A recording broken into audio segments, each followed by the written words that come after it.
बघणार आहोत। आता पाहूयात 9 राजकीय बातम्या। देवेंद्र फडणवीसांनी गोपाळ शेट्टींची घरी जाऊन भेट घेतली। गोपाळ शेट्टींचं तिकीट कापल्यानंतर समजूत काढण्यासाठी फडणवीसांकडून गोपाळ शेट्टींची भेट। शिवसेनेचे 3 मंत्री केंद्रात जाण्याची शक्यता। संदीपान भुमरे, तानाजी सावंत, संजय राठोड लोकसभा लढवणार असल्याची सूत्रांची माहिती। आज किंवा उद्या लोकसभेची आचारसंहिता लागण्याची दाट शक्यता। अजित पवारांकडून आचारसंहिता लागण्याचे संकेत।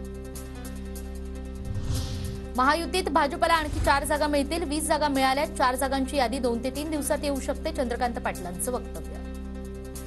ही एखाद्या अनडिक्लेअर्ड म्हणजे घोषित करण्याची आवश्यकता नाही, परंतु ती राष्ट्रवादीला अजितदादांना जाईल तर आम्हाला आमच्या 24 जागा घोषित करायला लागतील। त्या 24 मधल्या 20 झाल्या, या 4 प्लस ज्या मिळतील त्याच्या 2-3 दिवसांमध्ये यादी घोषित होईल।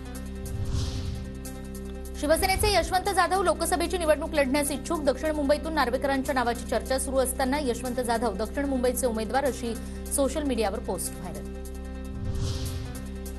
48 मतदारसंघांसाठी महाविकास आघाडीची यादी योग्य वेळी जाहीर होणार, तर मवियात कोणतेही मतभेद नाहीत। संजय राऊतांचं वक्तव्य।